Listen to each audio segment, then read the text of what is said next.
You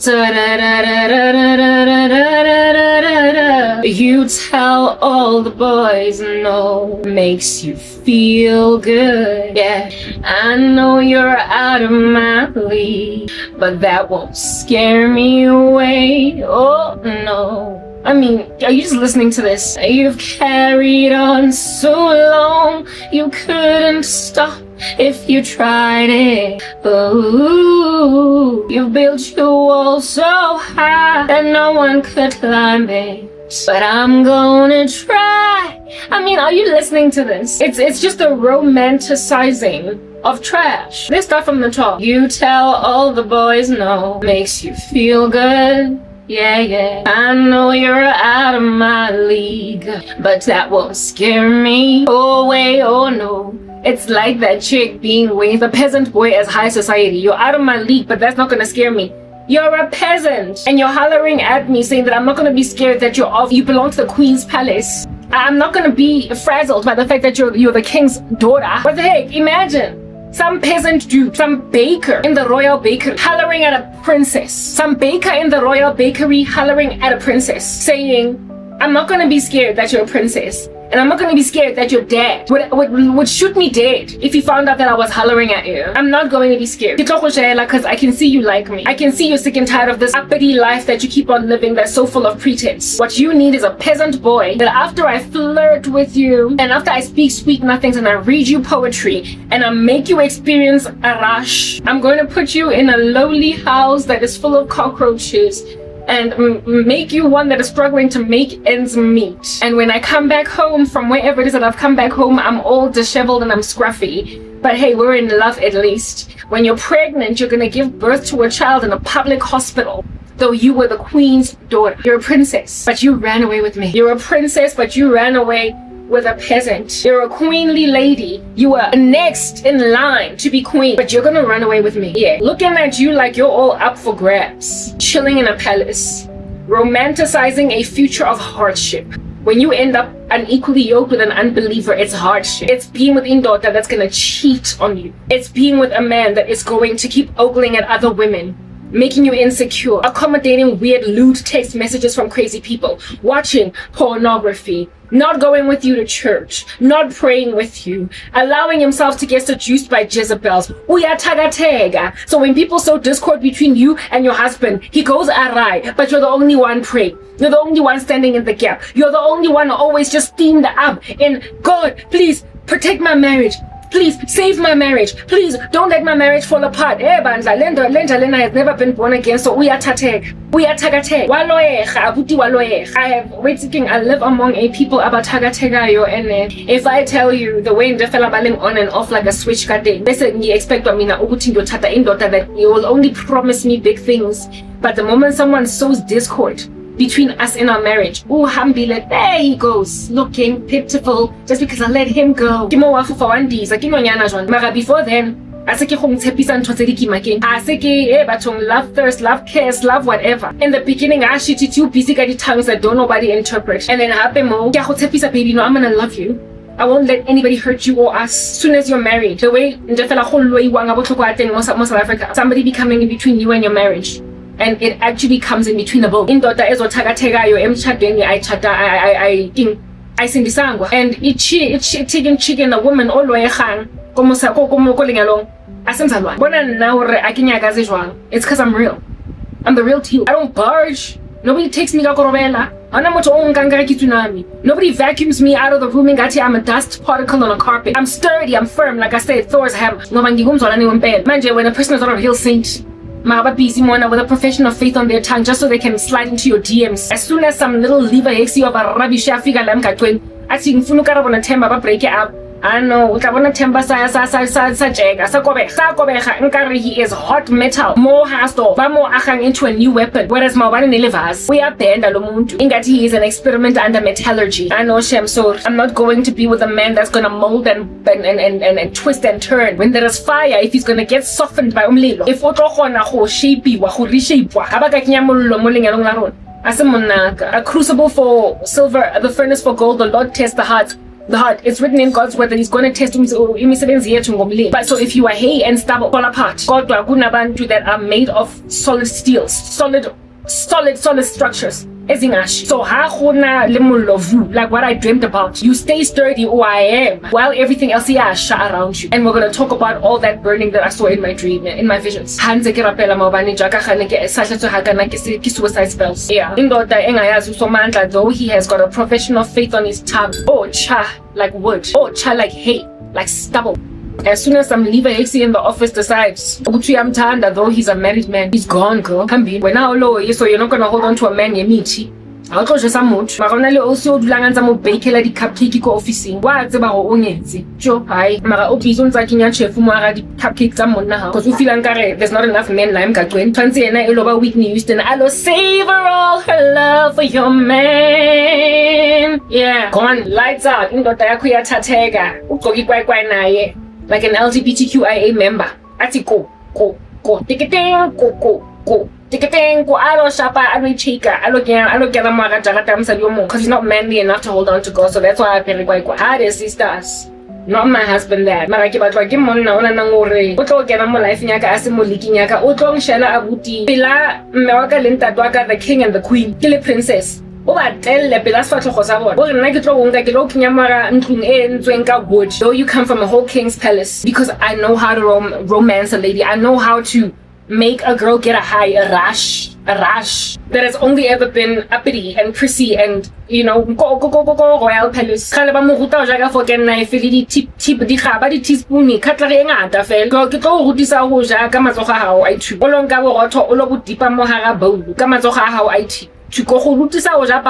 Because in that palace, you know too much fucking life. Out here romanticizing a calm life. Out here romanticizing a racy, fast life. Like you will remember in the movie Temptation. Here it is that I'm talking too much without singing. In the movie Temptation, Judith, how she was tempted by Harley. One time they're in a lift and the guy talks to Judith, this woman that has only ever been with one man, was a virgin when she got married, Christian girl, and he says to her, sex should be rough like your animals. Yeah, go and grab a woman that is honoring of the institution of marriage and of intimacy therein, and puts ideas in her head that she should be wild like an animal in bed, out here acting all nasty. And then what does she do the same night?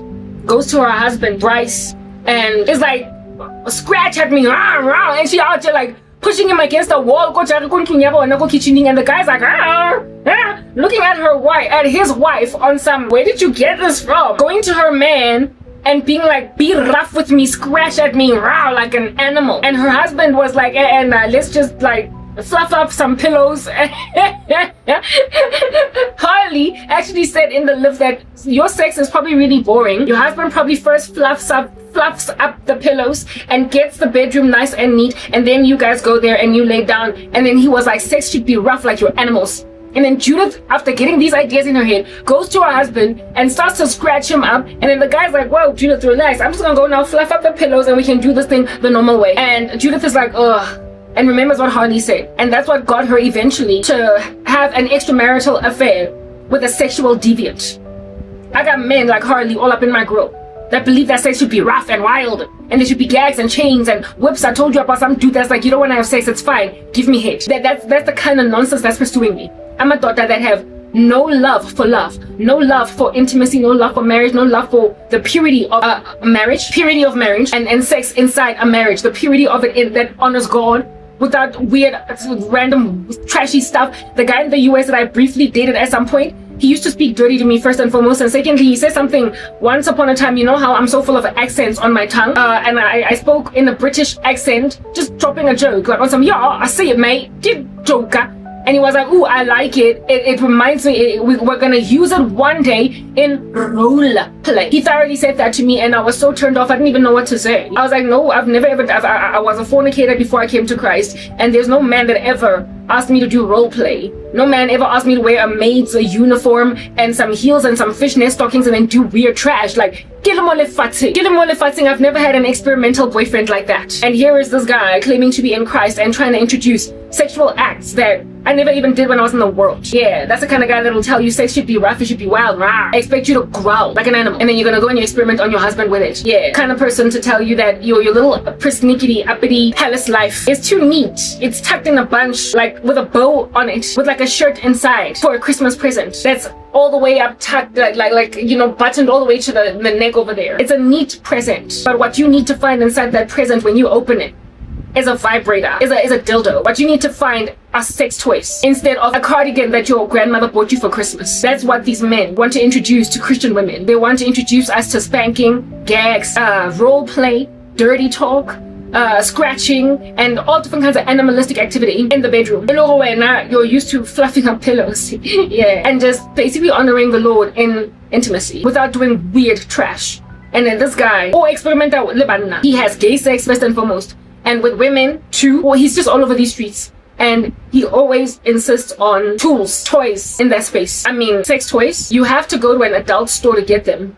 You're not gonna get a sex toy at Woolworths. You're not gonna, you can buy lingerie at Woolies. You can buy lingerie at a regular clothing store, but you're not going to in that very section of Woolies where they sell beautiful lingerie. You're not gonna find sex toys. There are certain environments that you have to go to find sex toys, like adult stores. And when you walk in there, it's like walking into a porn shop. Back in the day, I had only ever been inside one. No, I've never actually been inside an adult store. I've only ever seen one on TV. I'm out here confabulating, I'm interweaving details. I saw it on, I believe, Being Mary Jane, and I also saw it on Sex and the City. My cousin and I used to like watching Sex and the City growing up as teenagers. Sex and the City.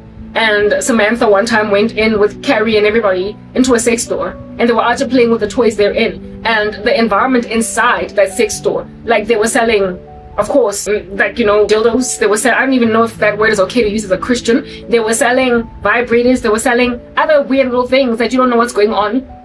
Stuff that you don't even know where it goes, what it does. Like, what is this? Like, type establishment thing.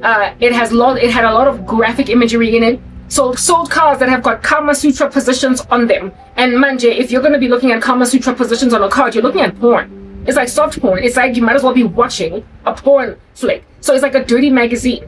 Therefore, there's no room for sex toys in a Christian marriage. Why? Because in order to even purchase these toys, you have to walk into a space. Like I said, you would never find sex toys at Woolies, near the lingerie or whatever. You would have to walk into a most diabolical, dingy store that has got imagery littered in it that is profane, pornographic in the sight of God, and so therefore abominable. And so therefore for you to walk in there is in and of itself a sin. And so in order to go and purchase stuff over there, you have to basically disregard the covenant that you have made with your eyes, that you might not gaze at filthy stuff. And then of course the usage of the stuff is also in and of itself just lewd in the sight of God. You don't need no vibrators, you don't need no whatever. These weird little mini things that people use in this capacity. You don't, for the life of you know, like proper. Like even I don't even want to get into detail about this stuff because it's kind of like the audience I'm dealing with is not mature. Never mind that, but it's not godly, so they cannot even have a conversation about sex without letting their minds run away with them. So I don't even want to get into depth about speaking about what makes sense inside a marriage between Christians sexually, because then they're gonna just take ideas and whatever. But for instance, there are conditions in the body, like health conditions in the human body, that can make sexual activity difficult. Like for instance, lubrication, like being dry because you've got like a health issue, a health condition. Then on that day, for you to partake in sexual activity with your husband, you would need the enablement of lubricant for health reasons, type establishment thing, because of whatever you're going through. And that very lube, you can find it in a spa. You can find it at like a regular grocery store, sells it in the section for condoms. You can find it. You understand what I'm saying? So basically what I'm getting at is, if you cannot buy it at a regular FMCG, and if you also cannot buy it at a regular clothing store, then you should not be using it for sexual reasons. You in a consecrated covenant marriage between a godly man and a godly woman. I'm not against lubrication insofar as it is being used for the right purposes, and I mean, condoms are a hotly debated topic in the kingdom of God. Mara, certain things like toys and whatnot, those, for instance, that want to convince themselves that lesbianism is okay, and homosexuality, gay, little lesbian, lesbians, listen, okay, your paraphernalia. I'm sure you don't have manhood. However, you've got orifices in your bodies that make it impossible for you to enjoy sex unless they are humored, if you know what I mean. You've got holes, and these here holes that you have that a woman can never ever fill, you need to go and buy toys to fill them. Not only these here vibrators, but also like weird little panties that you wear that have got manhood on them. You're not gonna find that at Woolies. You're not gonna find that at Pep. You're not gonna find that at Checkers and at Spa. You're only gonna find that at a weird shop. So to be a lesbian, sexually claiming to be a lesbian in Christ, God understands that I've got these desires. The Lord understands that I've got these desires, and I was born this way. You think you're Lady Gaga? I was born like this. My voice is gone. I don't know what's happening. I'm hurting. So my voice has to handle. I was born this way. Whatever. You say you're born that way, and God gets you, and then you go and you confound and just discombobulate scripture to fit your narrative. And then, even though the Lord has said flee from sexual immorality, you're like, okay, fine, we'll only have this lesbian sex inside a marriage. Yeah, well, in order for y'all to satisfy each other, lesbians, you're not gonna be enough with just fellatio. Well, it's fellatio on men. I don't know what it's called on women, but you get my point. Yeah, I know what it's called on women, but I feel like it's too crass to mention over here. There's no politically correct terminology, so I'm not gonna use it. But that I would imagine is not enough. Foreplay is not enough, and neither are your phalanges enough. So you have to go and get something that has the girth of a man's nether regions, and so you have to go and purchase these like things that I'm tired of the D word. I don't want to use it. And also weird little panties that have that on it, like a contraption of that nature. You can't, you not gag. You're gonna find that in a Woolworths. Trying to go the funny shops, go the adult shop, like the one that I saw on Sex and the City. And so therefore purchase this contraption. And when you purchase it, I mean, I would just imagine you just going to the receptionist, the lady, the teller, and be like, I'm in a same-sex relationship as a woman, so do you have those, like, you know, panties with like a little thing on the front? And this lady's like, yeah, no, it's just that person over there at the back of the store. Like, it's a normal question to ask. Almost like me walking into Chinatown in a store that sells skincare, and I'm like, where are your kojic acid products? I'm like asking them, where are your kojic acid products? And then the lady's like, they're at the back of the store, but also try there at the back too, at another section too. There they also have kojic acid soap. But instead of kojic acid, it's like, where are your manhood having panties for lesbian relations? I mean, of course the lady is gonna act all normal. After all, she works in an adult store, but there's nothing normal about that. And yet you've got like a whole cross dangling on your chest, and you're attending a church that approves LGBTQIA stuff but doesn't preach enough on it.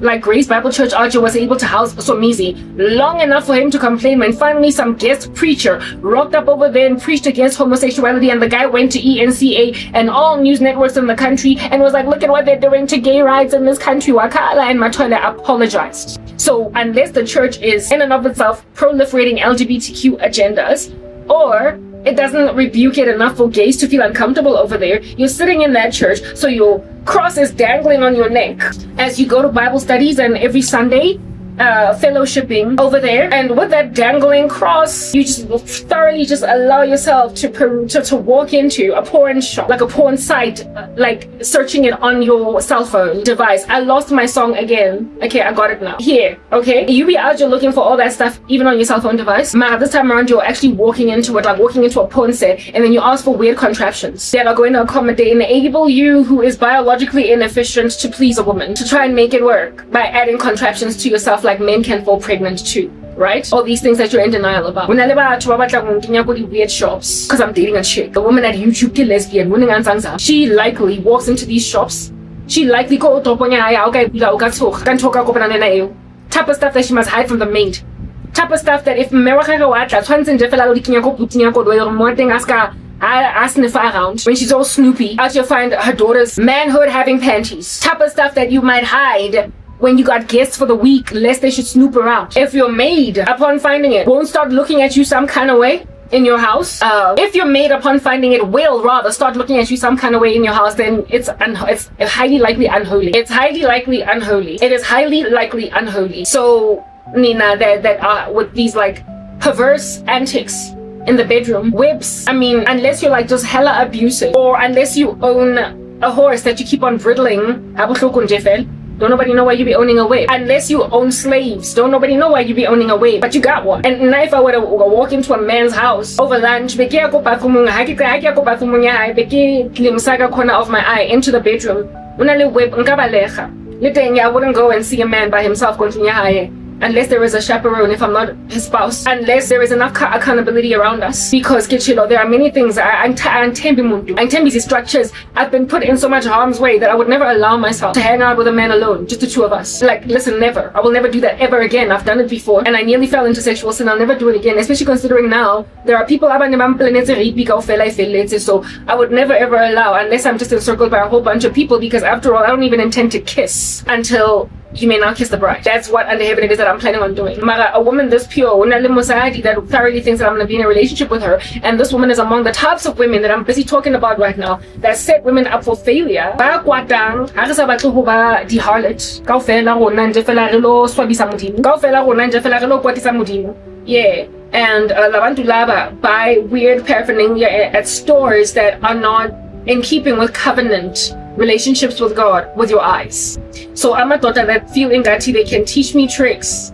Y'all, like, as in I need to sing. I got lots of music. I'm not a virgin. I have however been celibate for 14 years. Please do not gaze at me like I'm a 14-year-old or a 15-year-old or a 16-year-old. As a bad boy that has been sleeping with all the whores in the school. Do not look at me like the virgin that you can teach things. I was a fornicator.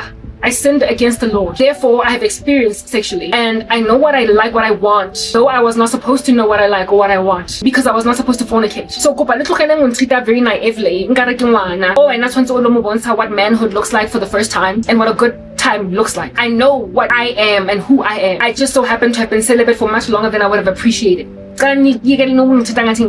Although I am supposed to have the virtue of a child. So and in my shorts, I spoke that. The shorts prior to this content that I'm basically the last batch of work that I did. In those shorts, I even lamented about all these guys that are all over my girl like white on rice. The way they jahileng kateng, the way they lustful kateng, the way they masturbate kateng, the way they tinsen kateng. The way you have so destroyed your own sexuality and your own sexual desire. That thing, I would imagine that because you cheat too much, right? You have wives, but you're sleeping with so many other women, and there's too many of them to go around. You are like OnlyFans models that pride themselves and for the day sleeping with 1,000 men. One lady that was being interviewed that slept with like 1,000 men in one night, being an OnlyFans model. A couple of Christians covered her content. She spoke about how she was sad about letting these men down because they could not. Some of them, I told them that I would give them 5 minutes each, but I ended up telling them to get off me after just 2 minutes because there were just so many of them eventually at some point. Unhappy what it is that she just did. What I'm trying to get at is that when you sleep with so many people in one sitting, and I'm a daughter worse than these OnlyFans models, over their lifetime they've got I don't know how many partners. Prostitutes. It's easy for a man to have a body count of like a good 150 girls a year. Like, listen, it's easy. You're like Matthew McConaughey in Ghost of Girlfriends Past. There's so many women that you've slept with, and you pride yourself in that heavy body count. When you sleep with that many women, I severely doubt for the life of me that you're any kind of interested in trying to find out what they want, how they want to be basically pleasured. And I don't even think you care about whether or not they're happy or they get to where they need to get, since it takes so much more for a woman to get to where they need to get. With men, gulula nje manje, when you're always sleeping all over these streets with a whole bunch of women, you are unlikely gonna call any woman that you sleep with. A lot of them are one night stands, so you don't care that they think you're small. And you also don't care that they think that you're a 1 minute man. You don't care that they think I would imagine that guys that always sleep with a whole bunch of chicks, but fast. They're just in and out in jail. It's just about experimenting with new terrain. It's not about pleasuring. It's not about satisfying. It is about a body count. It's a spiritual issue. It's a catastrophe, like you're Dracula. You're here to drink some blood so for the day you can get juice, but you don't actually care about your victims. So I can't even say that the women that you sleep with, that you make out of the ones that you make one night stands, are like, yo, he's the best I've ever had. They probably are in deep regret after you've been there for like 2 seconds. They're in deep regret because after you do your thing for 2 seconds, after squandering umzimba wabo, ubashiye nje high and dry without getting to where they need to get. In my shorts, I spoke about how it is that the way they're in such a rush to have sex. As soon as I'm in one space, and I spoke about guys back in the day when I was still in the world, especially when I was much younger, like 19, 20. You would go for let's say I know Jiva, and you then, this guy would be your date. And before you even talk and have a conversation, you're just standing at a party or whatever, just comes on you. uyakungabuza nje fela kene molomo hore lo make out all night long so as to increase his shot of hitting that at the end of the night. So halibui, hale tege, you don't exchange pleasantries, you don't get to know each other. Lo muntu ufuna ukulala nawe. So frankly, all that he does in Jeffela is just present umzimba wakhe to you and just just attack you with his tongue. Just men that quickly just like French kiss you, like just go in. I don't know how many guys have like just dove on me, like, to a point of me feeling like overwhelmed, man. I'm wrestling a bear. I did not expect this coming, and this guy and it always turned me off. It always made me conclude too much. It's early in the day and already he's all up in my mouth, and as soon as he's all up in my mouth, he's already, whether I'm wearing a skirt or pants, trying to get his hands in my pants, and he's squeezing my boobs, he's squeezing my bum. Whoa, who is this guy? Like, what's his surname? Like, who's his mom? Does he have sisters? Like, you don't know jack. What are his subjects at school? What is he studying at varsity? So I just got to a point where I was like, these guys, no. So what I would like proper, and kissing is dangerous. Why? Because now there's something called oral herpes, and it can be transferred between a person who has it in his mouth to you. Though a lot of times I believe oral herpes comes from fellatio, where you be out here giving a man fellatio that has genital herpes, and then it comes into your mouth. But once it's in your mouth and you kiss another person, you can get it. So there are kissing STDs essentially, or kissing transmitted diseases. You can't just go around kissing. Akusekho safe even in this region, especially considering they think that it is a lesser evil to do fellatio. And so, like, how many guys do you know that will insist on putting a protection on their manhood for fellatio? How many? For them, it's like, this is fellatio. It's not like the whole thing. It's not the whole thing. It's not the whole nine. So because it's not the whole nine, why put a condom on there? Why? For what? For any? Okay. So now you be out here getting oral herpes. Now you be out here getting all like proper. What in the world do you do with an STD on a man's manhood in your mouth?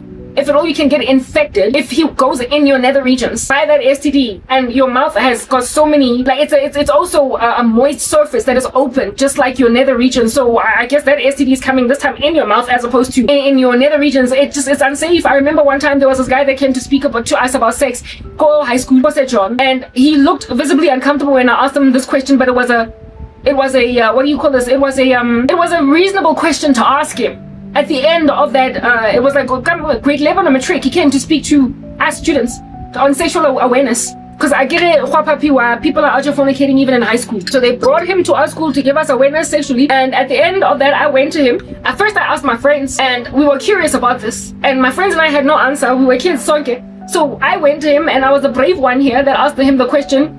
And he looked visibly not only annoyed, irritated, but also uncomfortable at my question. But I asked him that question because I had encountered enough girls on the come up, on the left and on the right of me, that had let me know that guys, when they give them fellatio, insist that it be raw. And they were concerned as to what are the myriads of issues that could go down over there, because apparently, allegedly, because it's fellatio, it's not as infectious. So I asked this guy, the question that my friends and I had on our tips, on the tips of our tongues was, can you get HIV from fellatio? Like, if a guy just goes on right ahead to ejaculate in your mouth and you swallow, can you contract HIV from that? I still to this day don't know the answer to that. I still don't know. I don't know why I didn't Google it when Google happened. I could Google it now, but I don't care to. Okay, especially considering I don't have Wi-Fi. But I asked this guy, and I was like, can you get AIDS from, well, I used the BJ word, because I was just a child. Maybe that's what turned him off. If I had said fellatio, he might have considered it less offensive. He might have considered it less of a blow of a question from a kid. Right? I was like, can you get HIV from a BJ? And this guy just looked at me on some, and he never answered me. I don't know what he said. Maybe he was likely along the lines of, just use protection every time you are engaged in sexual acts. And when it comes to, like, what do you call this? Well, when it comes to anything, always use protection. And there are also flavored condoms. I think he made mention of flavored condoms and how it is that y'all can use flavored condoms if at all you insist on putting men's nether regions in your mouth. Use flavored condoms. But he never ever gave me an answer. Maybe because he in and of himself didn't know. He didn't expect that question to come to me. Proper, I'm so curious. Like, at this point, I wish I could just Google it, but there's not enough Wi-Fi. Like, can you get HIV from fellatio? From swallowing, like from a person just like out here littering your mouth with his, oh goodness, I wish I could just find out. Because I have wanted to know the answer to this question all my life, and I let it go, never researched it because I don't go out like that. I don't. No, thank you. Like, listen, anyway, I don't know. Okay, there's no Wi-Fi over here. I'm thoroughly curious. Like, I want to Google it. I want to find out. Because why wouldn't you? Is seminal fluid not the reason why you contract HIV in the first place? Or whatever it is that comes out over there? Because we know that women have got the highest risk of contracting HIV from an HIV positive person. Whereas men can go in a woman that's HIV positive and sleep with her without protection and not get it because the risk of contracting it for them is lower. Likely precisely because they've got a protuberance while we've got this innie, and this intrusion of ours has got so many like cells and blood like vessels just in that region, like willing to receive and consume whole anything that just it makes contact with, which is why it is that women are the ones that are told as soon as they're sexually active by gynecologists to do a pap smear every 6 months, because there's just a litany of things that go in your body as a result of sexual activity that I guess litter your nether regions enough for it to be high risk for the growth of tumors and other random weird cells over there. So do a pap smear when you're sexually active, but if you're not sexually active, you are highly unlikely to at risk for things like cervical cancer. So if at all the place has the mouth has also got lots of blood vessels in it, it's this moist thing, and y'all know that y'all be cutting your mouth. The risk of cutting in the mouth is higher even than the risk of cutting in the mouth is higher even than the risk of cutting in the nether regions, because the mouth, you be out there biting into food, you be chewing bubble gum, and then you bite your tongue, whatnot. There's just so many risks. There's cutlery that goes in there that can cut you, like forks and what have you, and when you've got a cut in your mouth, it's just more risk. Like, listen, there is just more risk for you contracting HIV from giving a guy fellatio, and there are dudes out here thoroughly trying. Like, I had a vision of a guy telling me that, fine, I know you don't want to have sex before marriage, fine, you're pedantic, whatever, I don't care, give me head then. Like, that's safer. Like, that is safer. Not that it's about sexual safety, it is about sexual purity. This is a spiritual matter more than it is about not wanting to contract HIV or whatever, or even get sores in my mouth or whatever. But the mouth is more prone to cut than the nether regions ever can. I don't even want to use the V word because I feel like it's too vulgar at this point. Unless I'm a doctor, and I'm not one, so we're not going to be using such a word as that. The nether regions of any body are less prone to cuts than even the mouth is, and yet people think that it is safer to be giving people fellatio. I don't know what's going on. Mara footing STDs before I can sing my mukulos is taboo in and of itself, because I get to work sex is because I went to like wasting my daughter. They're trying to like twist me in a labyrinth and cause I worry. And first and foremost, I'm like, the way you turn to dancing, the way you're starting to womanize us, chances are all these hit it and quit it, lama one night stands, man, like in these streets that you keep on cheating on your wives on. Chances are you're in there for 1 minute, but some women are of the imagination that, listen, I did this to get a job, so I don't care that the guy's a 1 minute man. Never mind that. But there are others who are like, fine, you don't have to have sex, give me head. Yeah, except the chick was out there eating fucking knife, licking the knife the night before, and so cutting her tongue, and now she's gonna give you fellatio, a little HIV positive. And since fellatio, what do you call this? People tend to not even insist on using a condom on it because apparently it's nothing. Can you contract HIV from fellatio? Listen, I don't know. So I'm googling. Here in Lies Google, it's open now. I've got Wi-Fi. We need to find out what's like proper, because I want to thoroughly imagine that fellatio is innocuous, and I thoroughly don't think it's innocuous. I don't think it's innocuous. Anyway, I'm googling. Can you contract HIV from oral sex? You don't want to say fellatio because Google might just be like, you're being pedantic. Except it won't. Google is smarter than me. Oh, come on, please just Google, like search. I don't want to travel to faraway places, yonder lands, just to get Google to work. I've got a bar, man, of Wi-Fi. Why isn't this thing just searching? I've got a bar of Wi-Fi. Hi, Shem. Listen, this is not a conversation about sex. I don't care to make it about sex, but these guys have made it about sex. It's about crazy ladies that help sexy men. In other words, sex-fueled men. Sexy is the wrong word. Absolute wrong word. Sex-crazed baboons. Ah! There we go. Yes, it is theoretically possible to contract HIV from oral sex, but the risk is extremely low. While considered a low-risk activity, transmission can occur if infected semen, pre-seminal fluid, or blood enters the mouth of a partner, particularly if there are bleeding gums, oral sores, or other STIs present. So yeah, absolutely. Oh my goodness, I should have Googled this like long ago. While considered a low-risk activity, transmission can occur if infected semen, pre-seminal fluid, or blood enters the mouth of a partner, particularly if there are bleeding gums, oral sores, or other STIs present. Key details regarding HIV and oral sex. Oral sex carries little to no risk for transmitting HIV, especially compared to anal or vaginal sex. Factors increasing risk: the presence of oral ulcers. The thing I'm talking about, like the mouth is a lot more susceptible to weird stuff. Like every so often, like I have a flu sore that every so often pops up all up in these streets. But sometimes, have you ever eaten like a fist pop, like sweetie, and that you just keep on licking on, in the mouth, and so you bleed? And how many times, listen, I don't have bleeding gums generally, but every so often when I brush my teeth and I spit out the foam from my mouth, there's like blood there, and I'm like, why are my gums bleeding?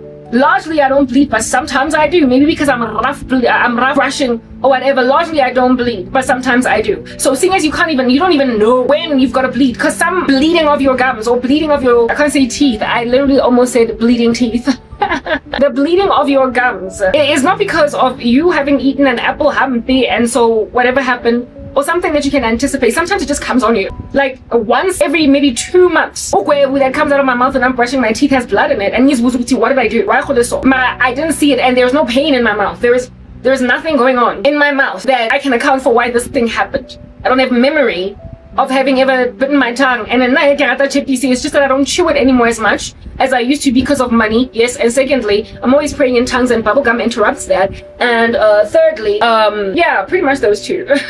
I don't have access to it at leisure. But back when I used to chew bubblegum pretty much every day, alright, I used to have this big fat chunky bottle, yeah, all that professional white. Little bites of my tongue in my mouth. And you know, with bubblegum, if you bite your tongue from chewing bubblegum, if you carry on chewing bubblegum, you will inevitably bite yourself on the same spot again. I had too many incidents of that nature in any given a week for me to be out here taking a risk about giving random strangers fellatio. Anyway, the presence of oral ulcers, bleeding gums, or other sexually transmitted diseases either increase the otherwise a low risk, very low risk. Low risk is not no risk. Transmission routes. Infection requires infected fluids, semen, vaginal fluid, or blood to enter the bloodstream, usually through damaged tissue. Now, oh goodness gracious, you know, people who insist on swallowing seminal fluid, like, yeah, it's a whole thing in this kingdom of darkness. People do weird trash, right? The inside of your stomach, I would imagine, doesn't have blood, because when you vomit, you don't see blood there unless you're sick, right? When you cough, you don't see blood in your sputum unless you're sick. And when you vomit after a bad spate of sorrow at the alcohol joint, you also don't have vomit in your what do you call this, in your contents that you vomit. Similarly too, when you poop like a monster, unless you're sick, there is unlikely going to be blood in your stools. So therefore, that which houses or vessels our food as it goes in and travels to the stomach and then also goes out, there is no blood there. And likely also no blood vessels, unless of course you're sick. So perhaps maybe by swallowing seminal fluid you might not get HIV, because it is possible for a baby housed inside the body. It is possible for a baby housed inside the body of an HIV positive woman to come out negative. So there are certain parts of the body that have no blood in it. It's a phenomenal thing to gaze at, that like the way that the body works, the way that there's just so much blood when you cut a person. You would imagine it's everywhere, right? But there are parts of the body where there is no blood, evidently. So I don't know if swallowing seminal fluid would ever give you HIV, because that semen in and of itself is infected. But if there is a cut inside your stomach because you got that ulcer, or if there is a cut in your digestive tract because angazi, like you be swallowing like you're a magician, glass or whatever, trying to do a trick, then you can contract it that way. But for me, it's about the fact that there's just so many ways in which you can cut your tongue, cut at the inside of your mouth, whatnot. So for y'all to be thinking, Guti, there's no risk with fellatio, I don't know what's going on with you. Plus, who in the world wants a random manhood just flying around their noses perpetually? And because some dudes want to give you a job that way. That place, you urinate with it. And I don't know, like whatever, ew. Like if it's not your husband's nether regions, why are you busy just perusing them, holding them, touching them, mangling them? Like listen, we don't know. We don't know. Undetectable, untransmissible UU. If a person with HIV is on effective antiretroviral antiretroviral therapy and has an undetectable viral load. They cannot pass the virus to others, including through oral sex. Okay, so that's what's going on over here. I spoke about the undetectable trick that people are using, where it is that, like, this guy, the one all over the show, he deliberately skips days when he takes his ARVs, undetectable, for no other reason but the fact that angry, mad, he is vus, and he wants to transmit his disease but be alive enough, healthy enough not to die tomorrow. And I'm like, yes, and nakona, even if you are undetectable, you must disclose your status so that a person can make a decision if they want to be with you with HIV, and also go on all those precautions. I'm a prep. If a person is willing to do that, then fine. But if they're not, it's their right to say, I don't want that. And Ugunaban do that because of their undetectability, are not disclosing their HIV statuses because of the taboo, because of the stigma, and because of fearing that people are not going to want to be with them. On that day, you are irresponsible, because while you might be undetectable today, it is not a guarantee that you're going to be maintained as undetectable, especially considering certain lifestyle decisions can take you out of that safe zone. And like, the HIV is an immuno illness. It attacks the immune system. So if you keep doing things to your body that harass your immune system, that HIV will also have a feel ill. You basically make yourself a big fat chunky walking comorbidity, and so your viral load might go up simply because you're living a very irresponsible lifestyle. And then because they sleep around all over these streets, many of these crazy guys, albeit being undetectable, infection and reinfection, balala without condoms protection, nobody tell themselves, I'm undetectable anyway, and I'm on ARVs. So umuntu that is HIV positive that you're sleeping with for the first time, though you're also HIV positive, however undetectable, are you not getting reinfected? Like, there's just so much irresponsibility on the part of these particular monsters. And abanye are going out of their way, like I said, to make sure that they're infectious because somebody gave it to them. And this here guy that I'm talking about is like that. So that guy from my high school, for further protection, consistent use of barriers, condoms, or dental dams, whatever that is, during oral sex can reduce the already low risk. He basically said that. The guy from the one that came to our school to give us a talk basically said, just use condoms. There's flavored condoms. So he didn't have an answer. He was not thoroughly educated. He wasn't trained enough to answer that question. And like I said, he was visibly annoyed at my question. So I finally found an answer. How many years down the line? Like 20, 22, 23 years. Okay, sharp. 23 years later, I finally find the answer. 23 years later, I finally find an answer to this here question. So Mamelane, all of y'all that are off the imagination that fellatio is enough for you to help me get a job. Shem, wait again, guys. When you know yourself, how we say as a person, as a human being, as a person, okay, fine, then give me hate. Like, who do you think you are, and why do you think you can make that kind of demand of a woman?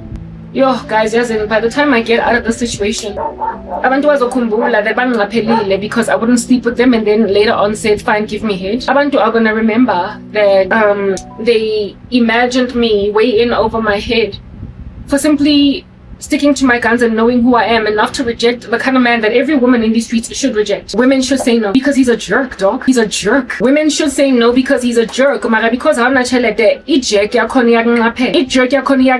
but because he still finds you sexy, then says, fine, give me head. Lazy. What do you call this? I get it, I'll show you a nice time. Yeah, like I said, they're lust ridden. What I wanted to say was they're lust heavy. They're sex crazed. They are sex crazed, and because they're sex crazed, I would go so far as to say hauna play ya momo strate. Some shit that he found at a club tonight, at the back of that club. That is gonna go more than 2 minutes. I am pretty sure. Dala amuplanele. Agenandaba nogum satisfy.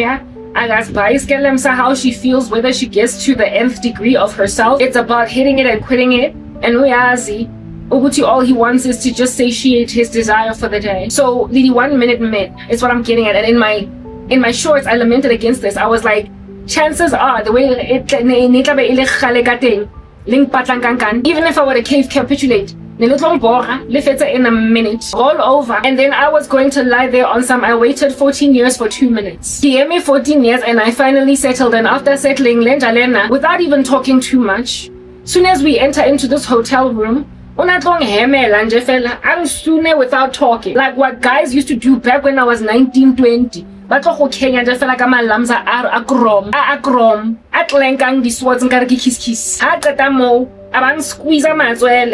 Without even trying to satiate me, just to feel my boobs.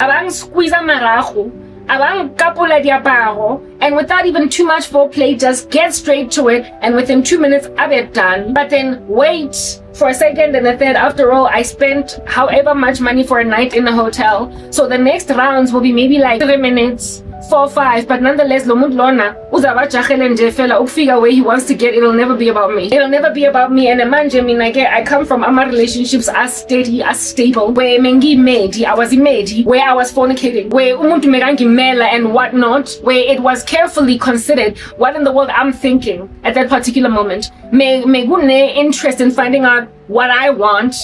And the men who want me bajahe so much and they just want to have sex that they would basically pale in comparison even to my ex-boyfriends. They would pale bajahile, and I would have waited 14 years for a husband, never got one, and the first dude that I slept with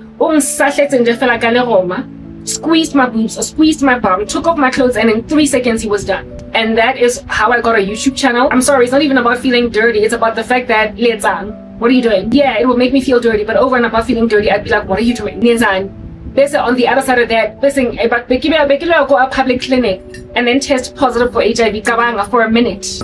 Test positive for HIV over a minute, having waited 14 years. This year it'll be 15 years for a husband. And when I finally lay with this idiot, okay, settled for you now, because I get it, they've quarantined my hammer and make sure that it don't move. They say after all that 2-second activity where he would have just lambasted me before he can even talk to me. Begilo test positive. Okay, sure. Begilo test positive. Yes, I'm sure they're always just talking dirty to women on some sex to be rough.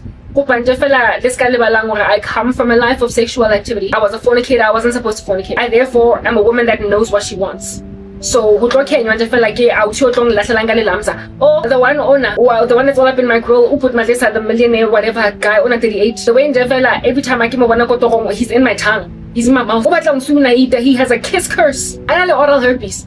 He has a kiss curse that he uses that makes women that, albeit wanting to just kiss and not take this further or take things slow, as soon as you in a kiss, something mesmerizing over and just makes them finish in Trebagari. So this guy, every time I came over, I'm just like all up in my grill, I'm soon I got speaking as if though it's romantic, like in the movies how a dude be out here grabbing a lady and just kissing her. What the heck? Like it's like you're pervasive. I didn't give you permission. I didn't act in a way so as to suggest that I'm content with you leaning in for a kiss, and even then lean in so that I can be like, no, I'm not ready. But don't just grab me and think it's romantic to just kiss me. He just goes and hops on women with a kiss and then hopes in Jafela. Not hopes. It is certain that it will result in sex, because there is a ritual that he does that takes women over with just a kiss. And I've been saying this, I keep repeating myself. So I get it, I don't want to kiss even until I'm married. Until the pastor says you may now kiss the bride, the officiator. I'm not kissing. It's because of this kind of stuff. Never mind.